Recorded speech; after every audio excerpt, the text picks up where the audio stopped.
Hey, welcome back to the island. We have a lot to get done in the next 100 days. Let me fill you in. This massive island is my dream Minecraft world. I want to play in this world for like 10 years or something. We've made a good start with our lighthouse and our iron armor, but there's two major problems I want to solve today. First off, the villagers in this village are no longer with us. No, don't. Oh, I want to transform this village and make it not so dangerous anymore, but I also want to upgrade our armor by visiting all 5 underground structures in Minecraft. Is that too much to do in 100 days? Probably. We have a lot to get done in the next 100 days. Although it's technically day like 80 something, I'm just gonna have the counter say day 1 for the sake of this video. And if I'm gonna mostly upgrade this village in 100 days, we're gonna need a lot better tools. I think the first step is going to be doing some mining here. So let's spend some time making an entrance here that can take us down to the deep slate layer. Mining all the way down to the bottom of the world is pretty time consuming, especially with an iron pickaxe. My plan is to eventually replace this with a minecart track, but I don't have nearly enough gold or iron for, actually I don't have any gold or iron to do that. My mining was cut short by this zombie spawner that nearly actually killed me. It's kind of embarrassing. I guess that oh jeez. That technically crosses this structure off the list, although I hopefully will find a skeleton one before too long. I continue my tunnel down, nearly falling in lava. Whoa, this is a big lava lake. Okay, I almost just thought I fell in lava there. Before making it to the very bottom of the world, I like mining at negative Y56 or whatever it is. And then I use a trapdoor to doing this mole mining technique. Tunneling through in a 1-block hole like this is really nice for a couple reasons. It's way faster for one thing, but you also don't have to light it up because no mobs can spawn. It's pretty sweet. I spent the next 2 days trying to mine for diamonds. I was trying to get around a half a stack. By day 4, I pretty much got there, but I realized I really want to enchant my stuff now before doing any more mining. I can't take much more. I headed up to the surface and wasted no time crafting a bunch of new diamond armor, the helmet, chest plate, pants, pickaxe, and a new sword. Now I needed XP to enchant my armor. This is about the point where I realized, hey, I want to build a skeleton grinder, but I don't want to find one. It's probably going to take me a dozen days just searching underground aimlessly. So I decided to use seed map to try to find one, and there was actually one pretty close to our spawn right on the shore. So I'm gonna head over there. After gathering all the resources, I headed to the area above the spawner and cleared out a few trees. I'm planning on building a really cool entrance house above the farm soon, and I want to make sure I have a nice big area to do it. But before then, we've got to pillar down a lot. We still got to keep going. It's all the way down at like negative 10. I finally found the dungeon like in the middle of a full-fledged war. I quickly put an end to that, and I've done around 1 billion of these farms in the past, so I just did it by memory. I started by digging out 4 blocks in every direction from the spawner, which is actually nice because I like building with mossy cobblestone. This is a great opportunity to collect some. And then from there, I did the basic stuff, making the water streams, the bubble column, and setting up a little primitive kill chamber. It's not pretty yet, at least. I want to try to fix that soon. Let me just put in the hours and get all these tools enchanted. I'm hoping I can get this done in 5 to 10 days. I spent day 10 trying to make it a little easier to get down to the spawner. First, I put in a ladder, but realized that was going to be kind of tedious, so I took the time to actually put in a full bubble elevator. It's something that takes a little time to set up, but it's so worth it in the long run. With an easy way up and down, I began hacking away at the skeletons, quickly realizing, oh wait, that's right, I need an enchantment setup. So it's time for the usuals, you know, breeding cows, orphaning cows, wiping out every known species on our island just for some leather. Minecraft is a really weird game sometimes. I harvested some sugarcane real quick, set up our enchantment station, and for your sanity, I'm gonna summarize the next 10 days that I spent. That's not a joke. Slowly enchanting all our tools. I cannot stress enough how slow this farm was, but I didn't really have any other options. And it'll actually make me feel a whole lot better if you subscribe. You know you want to keep seeing what I do in this world past the 100 days, so subscribe, please. And I was very willing to spend the first 20 days just gearing up. I got up to level 30 by day 12, and my first roll was my pickaxe. It gave me efficiency 4 and a breaking 3. Honestly, not bad. I would hope for like fortune or silk touch, so I just kept re-rolling it. The sword looked promising, but it ended up just giving me Bane of Arthropods. Come on, whoever uses that? Day 13, I enchanted my axe, 14, my helmet, and 15, my boots. On day 17, I decided to take a break from the endless grind and head up to the surface and create a maxed out fortune pickaxe. I'm going to use this to mine diamonds in a second, but I can't forget, I'm going to use that name tag I found in the dungeon to name my dog. For some reason, everybody in the comments wanted me to name the dog Seed, so I guess his name is Seed now. I spent the rest of day 17 mining diamonds, and from there, I figured I'm better off just mining quartz than using the skeleton grinder. here, which I think was the right call because it allowed me to enchant all the rest of my items. At this point, we are pretty much completely enchanted. However, I couldn't just leave the skeleton grinder like that, just a hole in the ground. So I decided, why not build some sort of house over it? I figured we're by the ocean. We should go for like a fisherman house type theme. And this whole area is kind of a Mediterranean style. So I think something like that could kind of fit in well. In order to grab the resources for that, I hopped in a chest boat and headed over to the savannah on our island. I spent around a day chopping acacia wood, which I do not like chopping acacia wood at all. The trees are so small. There's also a desert pretty near the savannah, so I boated over there. Along my way, I found a pillager, which dropped one of those new ominous bottles. This was actually going to be perfect for our trial chamber later. Then it was time for one of my favorite activities, mining sandstone. Now that we have Instamine, this is so much fun. I also grabbed some orange terracotta while we were nearby, and I was reminded of a feature I'd totally forgotten about, coral. I mean, coral looks really good, especially with all the new tough blocks. This is essentially a whole other stone set. So I harvested quite a bit of that and headed home. When I got home, I spent one final day chopping birch and spruce trees. Enough of this grinding stuff. Let's finally do some building. I set up all our supplies right above the skeleton grinder and got to work. I started by flattening an area to make it a little easier to work with. Then I gave an outline to the first floor out of tuff. I really can't stop building with this stuff. Not to mention, mixing in the coral looked even better than I expected, so you know. I forgot to hit record for day 28, but I just went and threw on some sandstone for the second floor and then used deep slate for the roof. We're pretty much just mimicking my starter base, but I want to switch it up a bit using some orange blocks for a pop of color. So I used the orange blocks for this extension with this sort of weird diagonal roof. Honestly, it's kind of strange, but I think it makes the build kind of unique. There was also a trident drowned in the river nearby. I was kind of hoping to trident. I didn't. To be honest, I don't know how I feel about tridents after last hardcore season. I spent the next 2 or 3 days finishing up the exterior with all the different details, you know, the windows, filling in all the walls, making this little raised balcony thing above the entrance, and by day 34 it was done. So on day 35 I was ready to tackle the interior, and because this is a fisherman's home, I had a really cool idea for a small detail, but we had to catch some fish first. This really long fishing trip gave me about a dozen cod and a dozen salmon. So what I did is I placed these fish on the campfires, and then I extinguished the campfire, so it kind of looks like there's a rack that all the fish are sitting on. I'm not sure why they're there, but they are. I also spammed down a bunch of barrels on this side wall, and also this little cubby area here as like a cooler of some sort. Then for this final open space in the basement, I made this large boat out of 2 of Minecraft's smaller boats. Now come on, that's pretty cool. So we're over a third of the way into this challenge, and to be honest, we don't have a whole lot to show for it. I mean, we've upgraded our armor, built this house, but if I want to build an entire village and also raid 4 more underground structures, we need to step it up. I think we need to tackle another one of the structures. I want to visit a trail ruin, but having some of those pottery shards to decorate with would be pretty cool. So on day 39, I embarked on the journey towards the trail ruin, which I actually found in the last episode while I was searching for the mesa. Along my way, I stopped to kill a few chickens and crafted 3 brushes. I wanted to be extra prepared, and I'm glad I did, because as I was going, I found my first ever armadillo. Oh, no way. This is actually super exciting for me, because this means we can give our wolf some armor. Maybe we could take Seed to one of the structures later on. Here it is, structure number 2. Let's see what kind of loot we can get from this. Oh, okay, first armor trim already. Nice.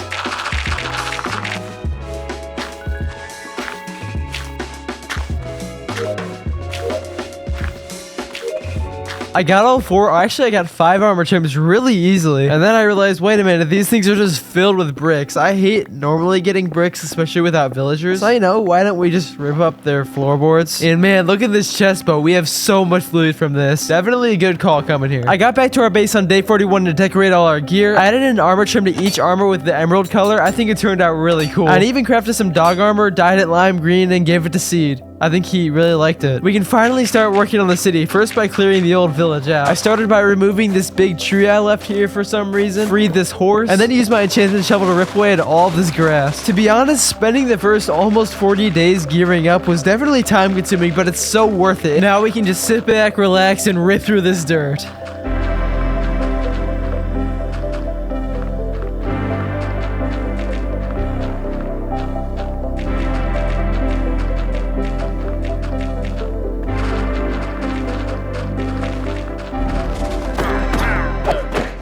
Yeah, I mean, this should be perfect. I was a little worried we wouldn't have enough room for all the houses I want to build, but with this build, we got more than enough room. Of course, I'm going to throw some cliffs on here a little later, but we're nearly halfway through the challenge, and I really want to focus on raiding all of those structures. I think the next one to tackle would probably be the trial chamber, which is actually really exciting because I haven't raided one in single player yet. And we could buy a map for one, but that sounds like a lot of work when we could just use seed map because I'm lazy. Should we take him to the trial chamber? I don't want him to die though. I guess we can take him. Yeah, let's go.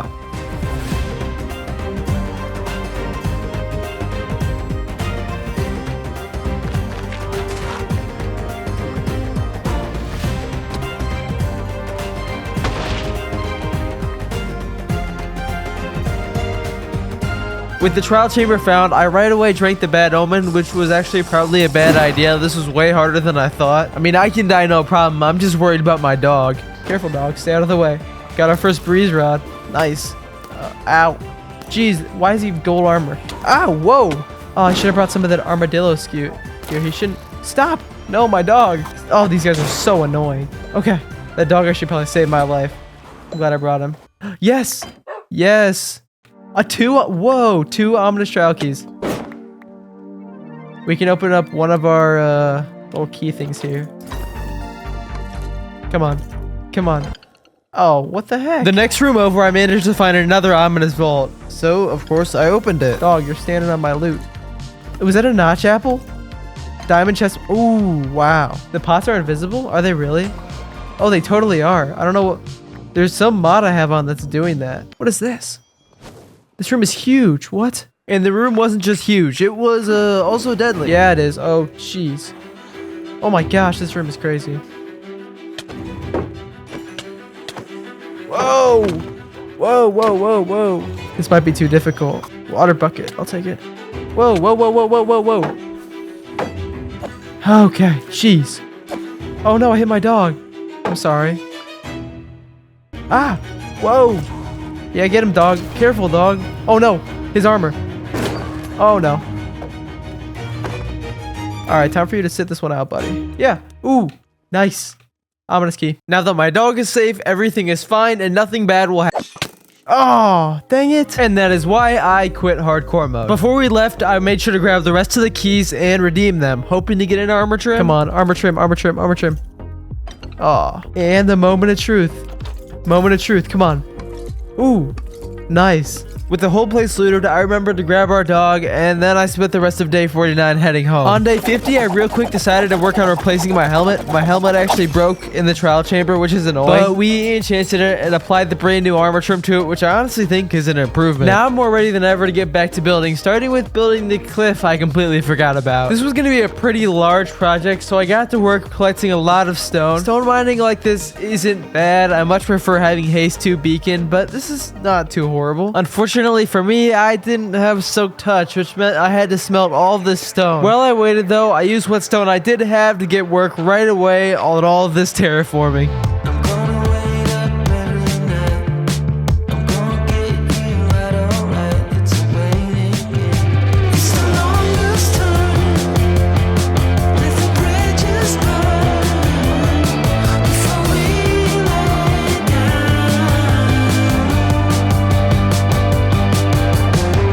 That terraforming completely changed this area in the best way possible. And we're all set up to build our village. Almost.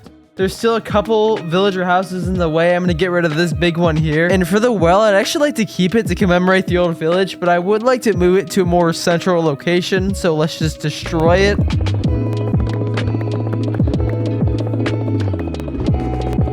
And build it back right here. That should be about centered. And one final thing to clean it up, we need to remove all these path blocks. So I placed blocks on top. I later realized there's an easier way to do it.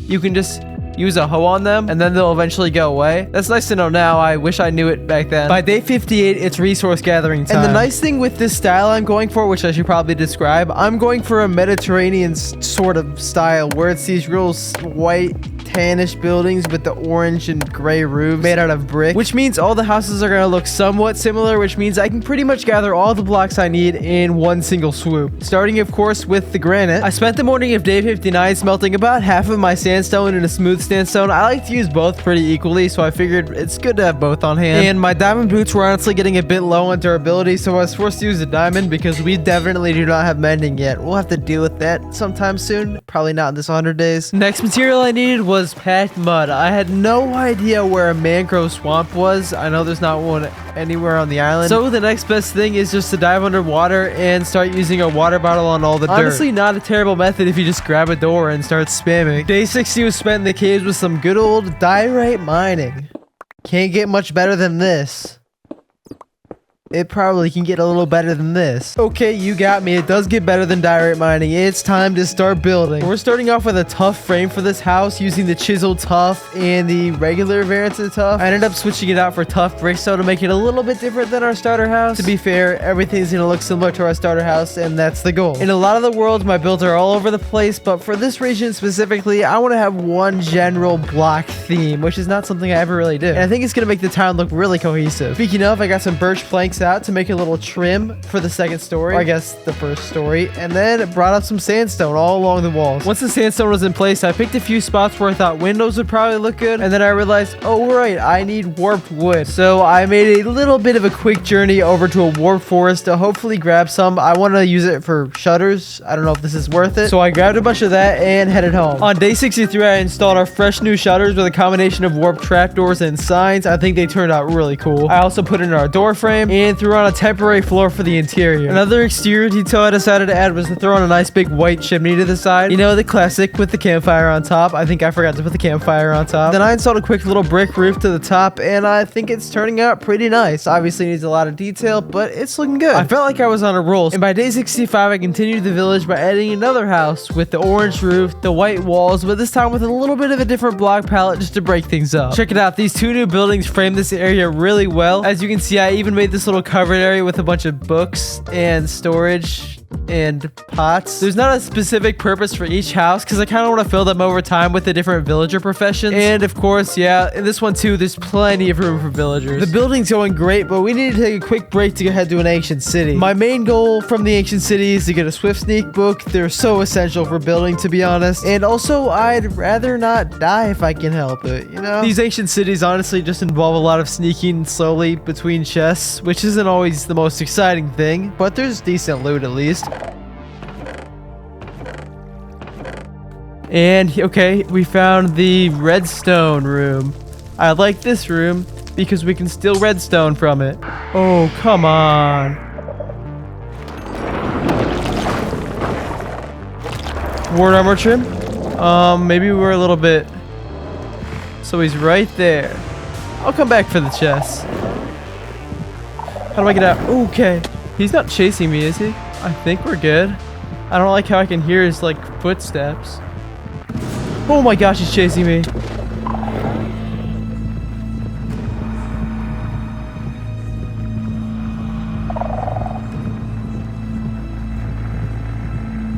Okay.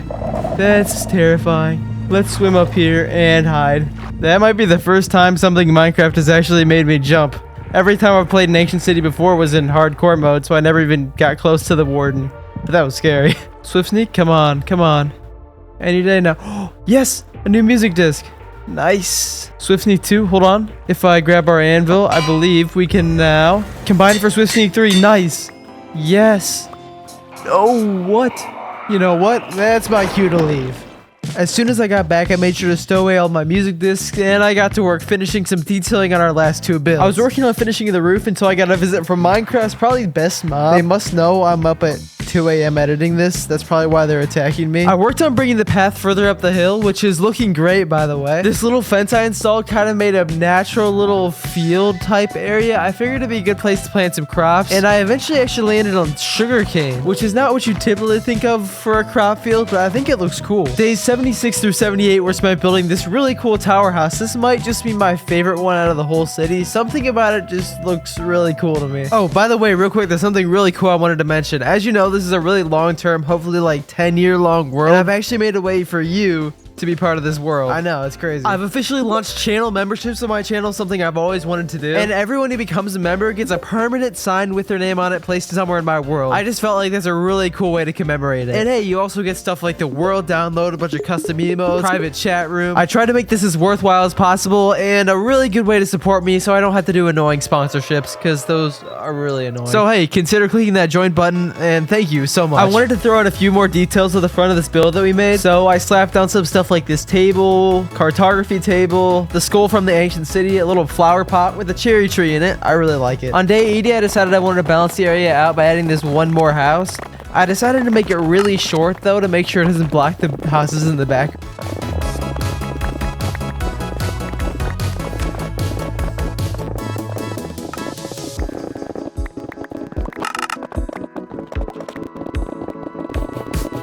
By day 84, our final build was done, which means we need to work on the finer details now for the last 15 or so days. The most important one to me is turning all of the floor into packed mud, but I'm not doing the stupid water bottle thing anymore. I'm gonna actually use the nether to fast travel to a mangrove swamp. That's exactly what I did, and I just sawed through all this mud. Probably one of the more satisfying things you can do in the game. From there, I spent day 85 and 86 searching villages for hay bales, because I can't be bothered to grow the wheat myself. I'd rather steal from them. I spent the entirety of day 87 just digging rooted dirt, and by day 90, the entire village had a packed mud floor. Yet another open space in the front of the village called for another farm. I decided to go with wheat. I figured it would fit in well with the tan, kind of yellowish theme. I then filled the empty space behind the wheat field with this nice little market stand. I started with cherry wood, but it blended in a little bit too well, so I switched it to mangrove. Day 92 is what I like to call tree time. I built this first tree here. I really liked it, but I forgot to record. The second one, though, I recorded, and I threw it behind our big tower. I think it gives the area a nice sense of scale and brings it all together. Makes it feel more natural. Days 94 and 95, I spent adding a lot of details to this area. A big thing were these like unique little flowering bushes. I've never really seen anybody do anything like this before. I think it's kind of cool with the azalea, the petals, and the oak. I threw in some glazed terracotta for a couple pops of color. Underrated block. Please use more glazed terracotta. I'm going to, at least. You got the planter box. The small little baby tree. I really like this. Along the stone, I made some more rough, dead bushes. And overall, I just spammed bone meal pretty much everywhere. And man, it really brought this whole place together. I'm so proud of it. I wasn't planning on this at all, but there's 2 more days, more than I thought we'd have. So maybe it could just be possible to beat the dragon before day 100. This is going to be really cutting it close. And we need to get going. Let's see. Okay, this way. It's time to become a speedrunner. To be honest, I had hoped the stronghold would be on our island, which looks so cool in the background, by the way. But maybe the ocean or these islands or whatever it is wouldn't be that bad either. Yeah, we have more than enough. The question right now is finding the stronghold. I mean, theoretically, I can just dig down here, right? Yeah, okay, here it is. I hear mobs. I think, okay, here we are. What? No shot. That might be a stronghold into a trial chamber. That would be the coolest thing I've ever seen. What the heck? That's actually crazy. Oh no, I'm being overrun with silverfish though. There's no way that the stronghold just intersects with a trial chamber like this. That's in a lush cave? That's insane. Oh my gosh. Shoot, I didn't bring a way of lighting this other than... There we go. Good thing I got all those under eyes. They're all missing. Can't forget to set my spawn. Hold on. Stupid silverfish. Leave me alone. Oh yeah. Probably shouldn't have slept through the night. Probably wasn't a smart idea. Alright, we gotta really go now. There we go. No. Whoa. Oh my gosh. Is he perching again? Okay, perfect. I can... Okay. Come on. What is that? Come on. Please. Yes! Oh my gosh. And with that, I returned home on day 100. I hope you enjoyed this as much as I did. And if you want to explore it for yourself, make sure you become a member. Thanks so much for watching.